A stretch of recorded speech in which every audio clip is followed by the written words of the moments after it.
జంటగా మూడుగా ఉంటాయిరా నాగలి పూజన పెట్టుకుంటే దోస్తులు చేసినట్టేరా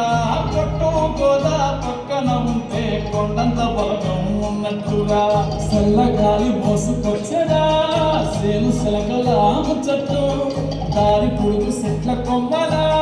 దారుకున్న పూల సప్పట్టు గట్టి మోపులు కాళ్ళ కట్టులు చెమట సుక్కల్లో తడిసిన ఈ మట్టి గంధాల